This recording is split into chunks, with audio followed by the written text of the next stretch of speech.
Hello मित्रों, आपका स्वागत है आपके YouTube channel sure success classes पर। देखिए, क्लास 8 के बच्चों ने कहा था कि भैया मेंसुरेशन नामक चैप्टर पढ़ा दो।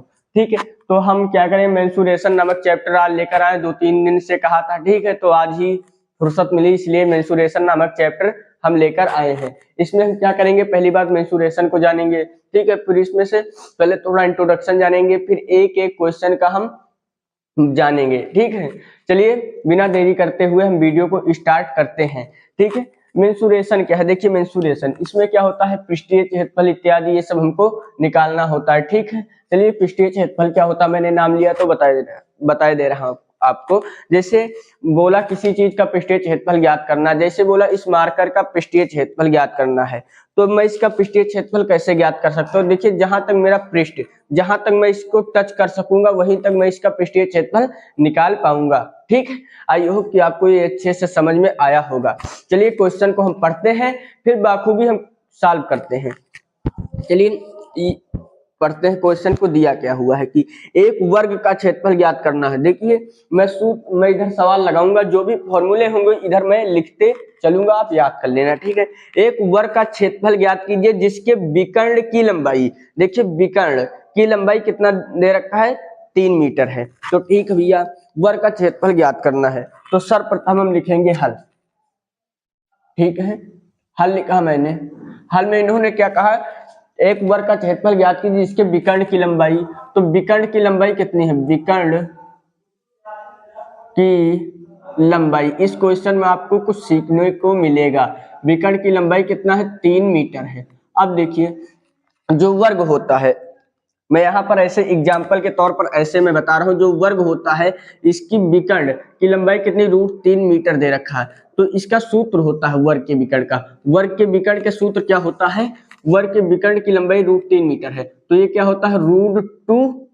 ए क्या है, हमारी वर्ग की भुजा है, ए क्या हमारी वर्ग की भुजा है। ठीक है भैया, तो आगे क्या करते हैं, बराबर कितना दे रखा है, 3 दे रखा है, तो हम क्या करेंगे, पक्षांतर करेंगे, तो a बराबर 3। इधर ये क्या कर रहा है भैया, इधर ये कर रहा है गुणा, तो इधर जाएगा क्या करेगा, भाग करेगा। ठीक है, आपने इससे पहले एक चैप्टर प्रमेयकरण पढ़ा होगा। ठीक है, प्रमेयकरण इस मेंसुरेशन के पहले, तो उसमें क्या आपने देखा होगा कि कोई भी रूढ़ संख्या नीचे है तो उसको हम क्या करते हैं, प्रमेयकरण करा देते हैं। ऊपर नीचे ऊपर √2 से मतलब जो भी संख्या होती है उससे हम गुणा व भाग करा देते हैं। आई होप कि आपको इतना सब मालूम होगा। चलिए वही बात हम यहाँ पर करते हैं भैया। √2 है तो देखिए √2 से पहली बात गुणा और भाग करा देंगे। ठीक है, अब देखिए यहाँ पर क्या होगा, 3 को √2 से गुणा करेंगे तो 3 √2 आएगा, और √2 एकम √2 का गुणा कितना हो जाएगा, 2। ठीक है, क्योंकि यहाँ पर एक बात और समझिए, देखिए दो इसका मतलब स्क्वायर है, तो 2 का स्क्वायर √2। ठीक है, तो स्क्वायर से रूट कट जाएगा। अभी अगर आपको √5 को गुणा करने का तो 5 आएगा, मतलब कोई भी रूट संख्या हो अगर उसी संख्या से गुणा करना है तो रूट हट जाता है, ये बात आप अपने दिमाग में बैठा लीजिए। ठीक है, अभी से चलिए अब देखते हैं, तो हमारी भुजा कितनी निकली, ए बराबर हमारा कितना निकला भैया, 3√2 निकला है। ठीक है, अब हमको क्या ज्ञात करना भैया, वर्ग का क्षेत्रफल ज्ञात करना है। चूंकि वर्ग का क्षेत्रफल, जो वर्ग का क्षेत्रफल होता है वो कितना होता है भैया, भुजा स्क्वायर। ठीक है, भुजा मतलब ए का स्क्वायर। ठीक है, तो ए कितना है भैया, 3√2, भुजा कितना निकाला, 2। इसका आप क्या कर देंगे, इस पूरे का स्क्वायर, सो हम यहाँ पर स्क्वायर कर देंगे। ठीक है, तो बराबर कर देंगे भैया, 3 का स्क्वायर कितना होगा, 3 तरह की 9 हो जाएगा। एक बात और, √2 का स्क्वायर कितना हो जाएगा, यहाँ पर 2 हो जाएगा। मैंने कहा अगर कोई रूट संख्या है उससे गुणा हो रही तो वही आ गई, जैसे √5 होता है इसका स्क्वायर 5 होगा, √10 होगा इसका स्क्वायर 10 होगा, कोई भी रूट संख्या हो अगर इसका स्क्वायर निकाला जाए तो वही आएगा। ठीक है भैया, 2 नीचे 2 का स्क्वायर 4 हो जाएगा। अब काटेंगे, 2 एकम 2, 2 दूनी 4। अब 2 को 9 से भी काट देते हैं, 2 एकम 2, 2 चौके 8, 1 9, 2 पंचे 10, तो कितना आ जाएगा भैया, 4.5 मीटर हमारा वर्ग का क्षेत्रफल आ जाएगा। यही हमारा क्या हो जाएगा, फाइनल आंसर हो जाएगा। आई होप यही हमारा आंसर हो जाएगा। अब यहाँ पर मीटर स्क्वायर भी लगा सकते हैं, ठीक है। मीटर स्क्वायर ही होगा क्योंकि मीटर मीटर का स्क्वायर मीटर स्क्वायर होगा वर्ग का क्षेत्रफल। आई होप कि आपको ये समझ में आया होगा, ठीक है। अब यहाँ पर मैंने आप लोगों ने एक फॉर्मूला जाना, वो कौन सा फॉर्मूला था भैया? वर्ग का क्षेत्रफल। ये आप तुरंत नोट डाउन कर ले, मैं हट जा रहा हूं, आप इसका स्क्रीनशॉट ले सकते हैं।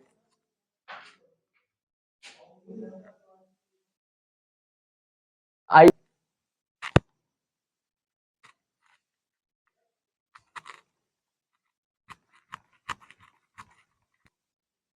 चलिए अब देखते हैं सेकंड नंबर क्वेश्चन क्या बोलता भैया। इन्होंने कहा एक वर्ग का परिमाप 48 मीटर है। देखिए परिमाप, परिमाप का मतलब होता है चारों तरफ की माप, ठीक है, उसको परिमाप बोलते हैं। एक वर्ग का परिमाप 48 मीटर है। एक आयत का क्षेत्रफल दिए गए वर्ग के क्षेत्रफल से, इन्होंने बोला है एक आयत का क्षेत्रफल दिए गए वर्ग के क्षेत्रफल से 4 वर्ग मीटर कम है। वर्ग मीटर कम है। यदि आयत की लंबाई 14 मीटर है तो चौड़ाई क्या होगी? देखिए बहुत ही आसान क्वेश्चन है, सिर्फ समझने की देर है। चलिए देखते हैं कैसे। पहली बात तो हम दूसरा नंबर क्वेश्चन है यहाँ पर लिखेंगे हल, ठीक है। इन्होंने क्या कहा? इन्होंने कहा कि वर्ग का परिमाप 48 मीटर है। तो वर्ग का जो परिमाप है, वर्ग का परिमाप कितना दे रखा भैया? 48 मीटर दे रखा है, ठीक है। तो वर्ग का परिमाप का एक फॉर्मूला होता है जिसका क्या होता है? 4 गुणे भुजा, ठीक है। वर्ग का परिमाप क्या होता है? 4 गुणे भुजा। भुजा ए नाम दे सकते हैं, ठीक है, 48। तो अब यहां से हम भुजा निकाल लेंगे भैया। भुजा बराबर कितनी? 48।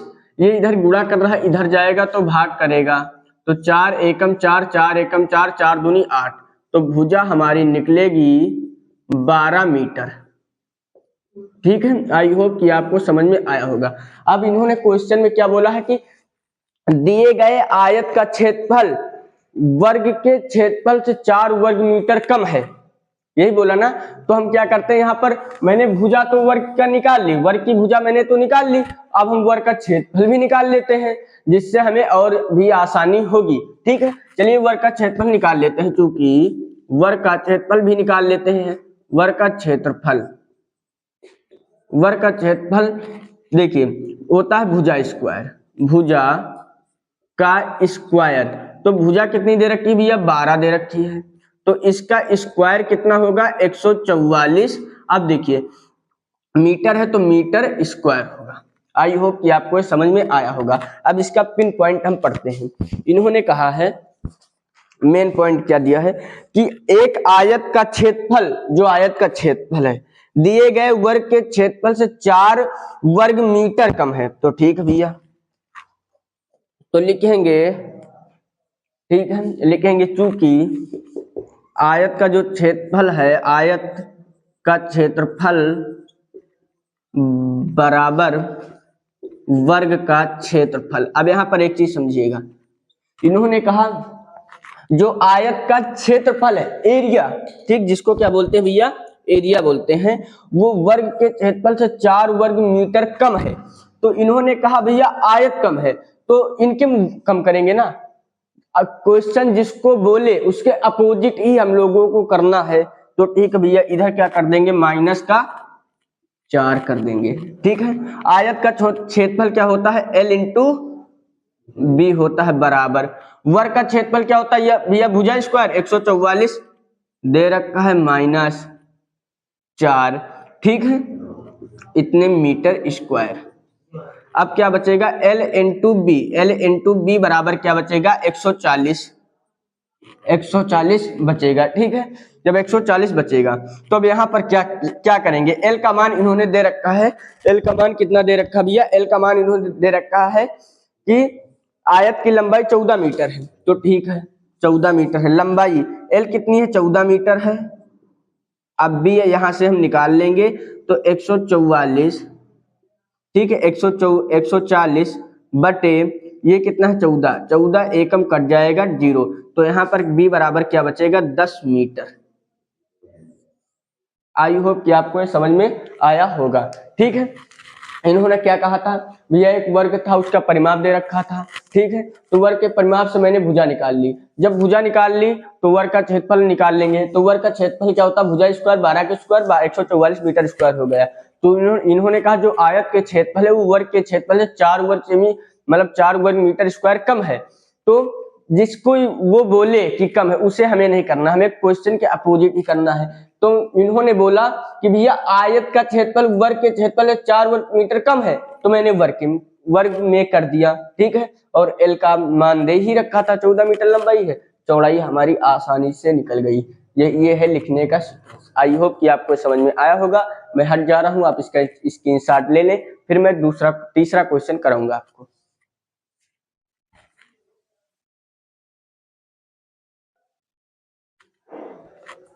आई होप कि आपको ये क्वेश्चन समझ में आया होगा।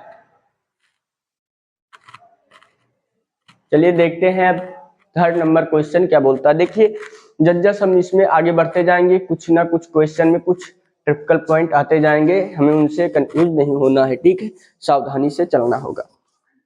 अब तीसरा क्वेश्चन बढ़िया क्वेश्चन है। इन्होंने बोला 40 मीटर लंबाई, भैया 40 मीटर लेंथ है उसकी, वाले एक आयताकार हाल, ठीक है, हाल मतलब कोई कमरा होगा, ठीक, लंबाई चौड़ाई होगी। हाल के फर्श का क्षेत्रफल, फर्श के क्षेत्रफल क्या दे रखा है, 960 मीटर स्क्वायर है। 6 मीटर 4 मीटर माप की कालीन उपलब्ध है, ठीक है, कालीन उपलब्ध है।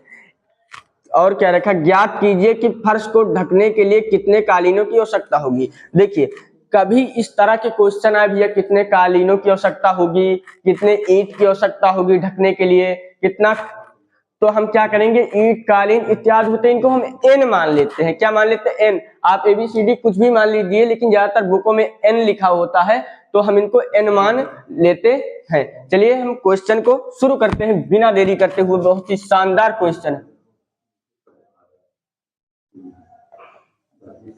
हल।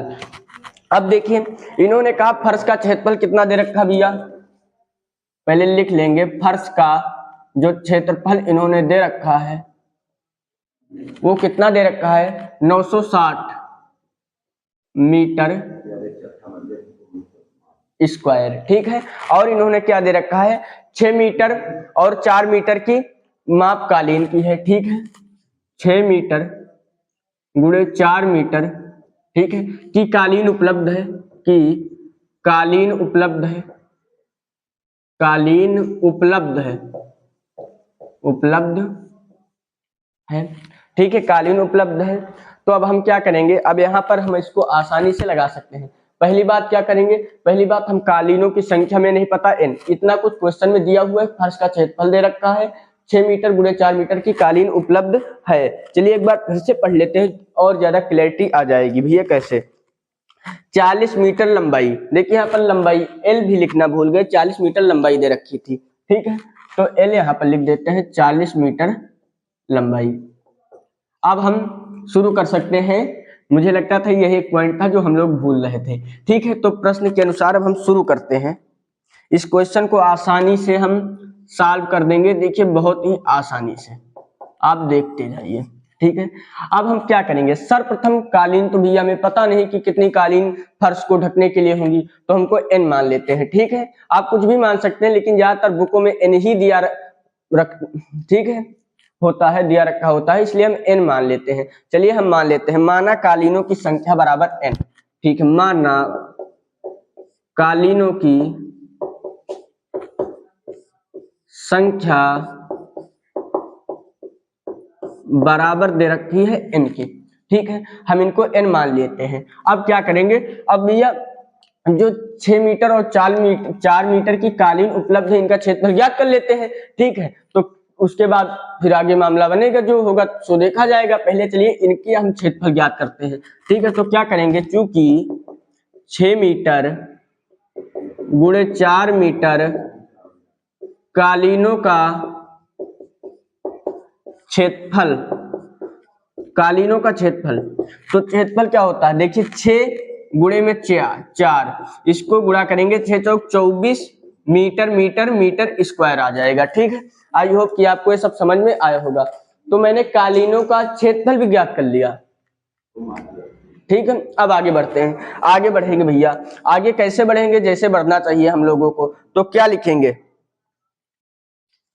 इसलिए, ठीक है, इसलिए n गुणे, अब देखिए अब क्या लिखेंगे, n गुणे कालीनों की संख्या, सॉरी कालीनों का क्षेत्रफल, n गुणे कालीनों का क्षेत्रफल, कालीनों का क्षेत्रफल बराबर किसके हो जाएगा, फर्श के क्षेत्रफल। ये जो दे रखा है देखिए, समझिए समझिएगा इधर, कालीनों का क्षेत्रफल मैंने इतना निकाला, तो उसमें कितनी कालीन थी भैया, n कालीन थी ना, तो n गुणे कालीनों का क्षेत्रफल वो बराबर आ जाएगा भैया फर्श के क्षेत्रफल के।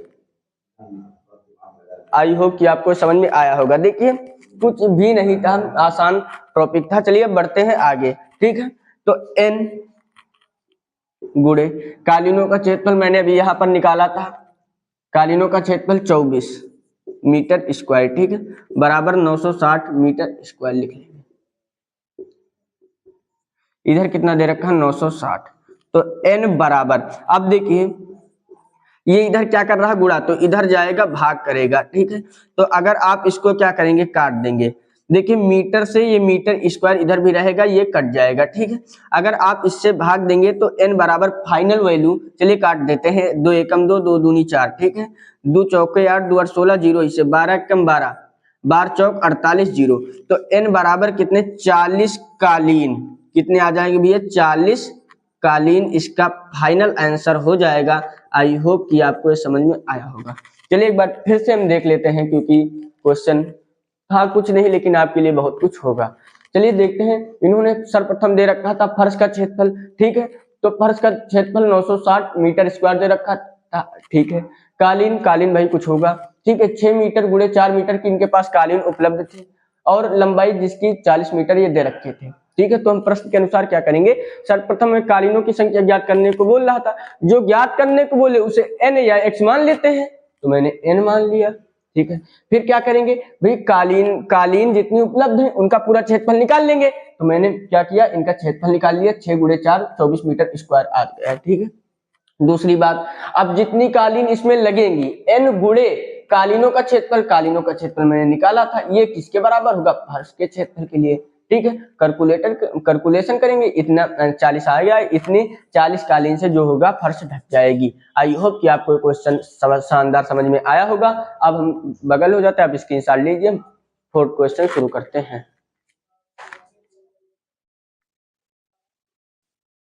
चलो चलिए देखते हैं आगे फोर्थ नंबर क्वेश्चन, ठीक है। फोर्थ नंबर क्वेश्चन में इन्होंने क्या बोला, ये भी एक शानदार क्वेश्चन, देखिए समझने के लिए एकदम ही शानदार क्वेश्चन है, और इसमें है कुछ भी नहीं है, एक मेजर पॉइंट है, अगर आपको समझ में आ गया तो आप पूरा ही लगा सकते हैं। चलिए देखते हैं, इन्होंने कहा मैं इस क्वेश्चन में आपको एक ही बहुत ही बढ़िया बात बताऊंगा, ठीक है, बहुत ही गहराई वाली बात आपको इस क्वेश्चन में आपको बताऊंगा। इन्होंने कहा एक आयताकार प्लाट का क्षेत्रफल ज्ञात कीजिए। देखिए आयताकार कोई प्लाट है, इसका क्षेत्रफल, देखिए आयताकार आ जाए, कुछ भी प्लाट आ जाए, हाल आ जाए, तो हम जानते हैं लंबाई गुणे चौड़ाई आयत का क्षेत्रफल ये होता है, ठीक। आयताकार प्लाट का क्षेत्रफल ज्ञात कीजिए जिसकी एक भुजा की माप, देखिए जो आयत होता है उसकी आमने सामने की भुजाएं बराबर होती हैं। इन्होंने एक भुजा की माप कितनी दे रखी है, 35 मीटर दे रखी है, वह विकर्ण, जो आयत का विकर्ण होता है वो 37 मीटर दे रखा है। अब आयताकार प्लाट को क्षेत्रफल ज्ञात करने को बोल रहा है। चलिए हम लोग शुरू करते हैं, ठीक है। ये तो भैया एक स्टोरी तरह लग रहा है मुझे। अब चलिए देखते हैं आगे। चलिए इन्होंने कहा कि भैया एक भुजा की माप कितनी है, ठीक है, वर्ग की एक भुजा की माप, आयत की एक भुजा की माप लिख लेंगे, आयत की एक भुजा की माप बराबर, कृपया शांत रहें, आयत की एक भुजा की माप भैया कितनी दे रखी है, एक भुजा की माप इन्होंने दे रखा है 35, ठीक है। कितना दे रखा भैया, एक भुजा की माप, फिर से पढ़ लेते हैं, एक भुजा की माप इन्होंने दे रखा है, कहां पर गई, 35 मीटर दे रखा है, ठीक है। चलिए 35 मीटर इसको लिख देते हैं, ठीक है। इसका विकर्ण कितना है, आयत का विकर्ण कितना भैया, आयत का विकर्ण जो विकर्ण है वो कितना दे रखा है भैया, 37 मीटर दे रखा है। अब यहाँ पर एक बात आप समझिएगा, बहुत ही बढ़िया बात, ठीक है। इन्होंने कहा, आप कह रहे हैं ये आयताकार प्लाट का क्षेत्रफल ज्ञात कीजिए, इतनी सी बात देकर इन्होंने कहा प्रश्नानुसार, ठीक है। इन्होंने कहा भैया, कहा कि एक आयताकार प्लाट का क्षेत्रफल ज्ञात कीजिए जिसमें एक आयत की एक भुजा की माप 35 मीटर है, ठीक है। दूसरी बात, आयत के विकर्ण 37 मीटर है। चलिए देखते हैं। सर्वप्रथम मैंने आयत यहाँ पर बना दिया, ठीक है। आप आपका बोर्ड एग्जाम होता ही नहीं, 10th में पढ़ाते पढ़ाते बोर्ड एग्जाम ही निकल रहा है मुझसे, ठीक है। चलिए, आपका जो भी हाफ ईयरली एग्जाम होगा उसमें आप ये डायग्राम बनाना चाहें तो बना सकते हैं, ठीक है। अब इसमें नाम दे सकते हैं ABCD, कुछ भी, PQRS, जो आपकी इच्छा हो। इन्होंने कहा एक भुजा की माप 35 मीटर है। चलिए भाई, कोई एक भुजा ले लेते हैं जिसकी माप क्या रखते हैं, 35 मीटर। तो 35 मीटर ये हो गई भुजा, ठीक है। ये हमारी क्या हो गई, 35 मीटर हो गई। अब दूसरी बात, आयत का विकर्ण 37 मीटर है। देखिए ये कितना है भैया, ये हमारा है 37 मीटर विकर्ण है। अब देखिए, इन्होंने कहा कि आयताकार प्लाट का क्षेत्रफल ज्ञात कीजिए। अब एक चीज आप दिमाग लगाइए, दिमाग, ये 35 मीटर है। हम लोग क्या जानते हैं कि आयत के बारे में, कि आयत की आमने सामने की भुजाएं बराबर होती हैं। ये आप यहां पर लिख लीजिए, आयत की आमने सामने की भुजाएं, आमने सामने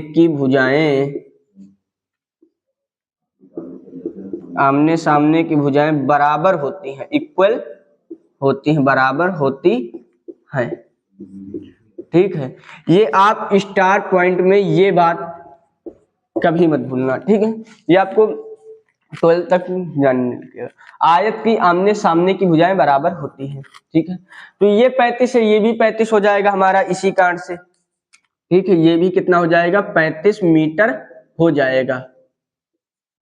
अब देखिए आगे, अब इन्होंने कहा, आपको इसमें कुछ दिख रहा भैया, हमको DC ज्ञात करना। अगर ये DC हम ज्ञात कर लेंगे तो एक बात और, आमने सामने की भुजाएं बराबर होती है, जितनी भुजाएं CD या DC होगी उतनी हमारी AB होगी, ऐसी बात है।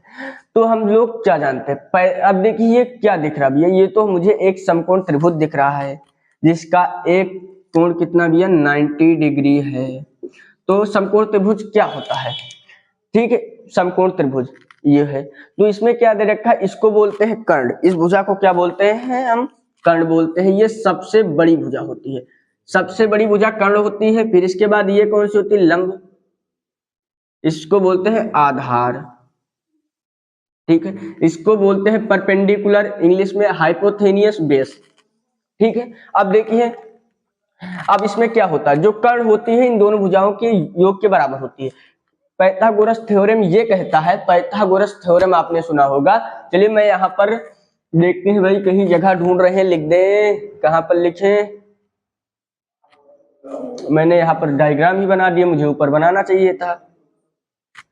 चलिए देखते हैं जगह यहाँ पर हमें, यहाँ पर लिखना नहीं भाई, क्या करते हैं, मैं पहले कहीं पर चलिए मैं पहले यहाँ पर क्वेश्चन लगा दे रहा हूँ, तो चलिए यहीं पर लिख ही दे रहा हूँ, ठीक है।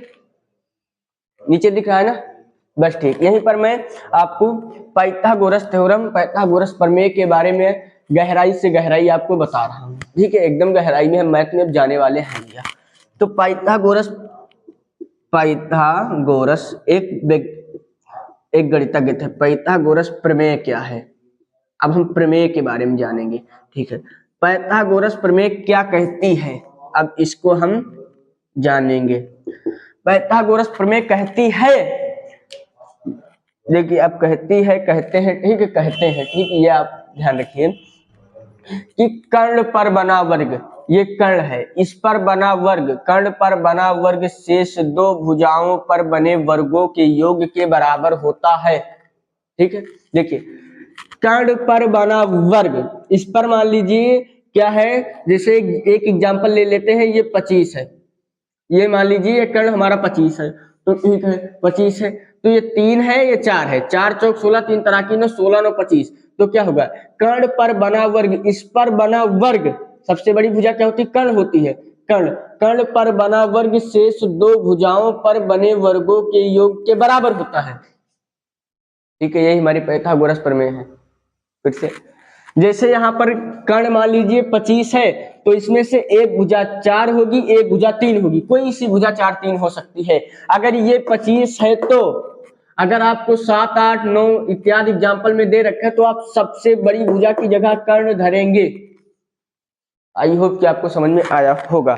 चलिए अब हम लिखते हैं, ये थ्योरम आप लिख लीजिए, कर्ण पर बना वर्ग, याद भी कर लीजिए क्योंकि ये 12th तक काम आती है। कर्ण पर बना वर्ग, कर्ण पर बना वर्ग शेष दो भुजाओं पर, शेष दो भुजाओं पर बने वर्गों के योग के, बने वर्गों के योग के बराबर होता है। ठीक है, इस प्रमेय को आज तो टाइम नहीं है, ठीक है, टाइम नहीं क्योंकि लाइट का कोई भरोसा नहीं है, इसलिए आज टाइम नहीं है।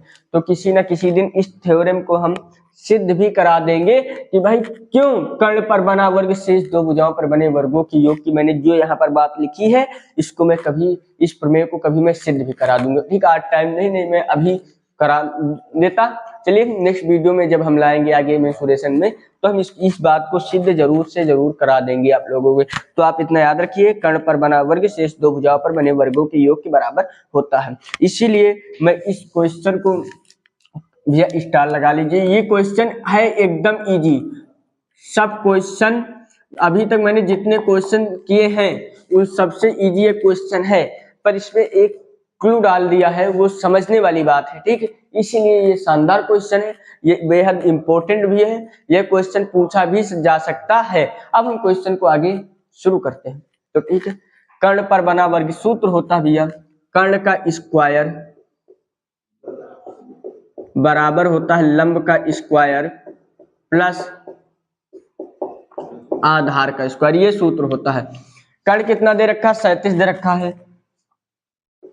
37 का स्क्वायर। लंब कितना दे रखा भैया, 35 दे रखा, 35 का स्क्वायर। आधार कितना दे रखा है, ये तो भाई दे ही नहीं रखा है, एक तो अज्ञात राशि होगी है। अब देखिए आधार इधर ले आएंगे, आधार का क्षेत्रफल निकालना है, रहेगा उधर कहीं इधर रहे, 37 का स्क्वायर। अब देखिए मैंने यहाँ पर जो 37 का स्क्वायर ये मैंने कर ऑलरेडी रख लिया है, तो 37 का स्क्वायर कितना होगा भैया, 37 का स्क्वायर होगा 1369, ये प्लस इधर आएगा माइनस, 35 का कितना होगा 1225। ठीक है, ये आप कर कल देख लेना। तो आधार का स्क्वायर बराबर यहाँ पर कितना बचेगा 144। तो अब क्या करेंगे, आधार स्क्वायर हटेगा, उधर अंडर रूट लग जाएगा, तो आधार बराबर मेरी एक भुजा कितने निकलेगी 12। आई होप कि आपको समझ में आया होगा। अब देखिए ये 12 निकल आई, 12 मीटर, तो ये भी 12 मीटर हो जाएगी, क्योंकि मैंने यहाँ पर ये बात लिखवाई है कि आयत की आमने सामने की भुजा बराबर होती है। अब आप आयत का क्षेत्रफल निकाल सकते हैं, मैं इतने में ही आयत का क्षेत्रफल निकाल दे रहा हूं। तो आयत का क्षेत्रफल, आयत का क्षेत्रफल L इंटू बी, लंबाई कितनी भैया अभी मैंने निकाला 35 गुणे 12, इसको आप अगर मल्टीप्लाई करेंगे तो हमारा फाइनल आंसर 420। देखिए आंसर भी क्या निकला, 420 निकला। ठीक है, इतने मीटर हमारा आंसर हो जाएगा।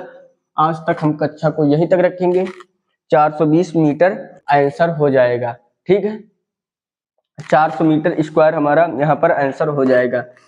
मैंने ये सब सारे क्वेश्चन आपको करा दिए, एक क्वेश्चन और कराना चाहता था बट टाइम नहीं है। ठीक है, टाइम की थोड़ी कमी है, तो इसी कारण से आप वीडियो लंबा जा रहा है तो बोरिंग भी महसूस कर सकते हैं, इसीलिए दूसरे वीडियो में हम आराम से लाएंगे, क्योंकि हमें आराम से पढ़ना है जिससे हम सीख सके। हम मिलते हैं नेक्स्ट वीडियो में। अगर आपको कोई भी दिक्कत हो तो कमेंट बॉक्स में जरूर डालें।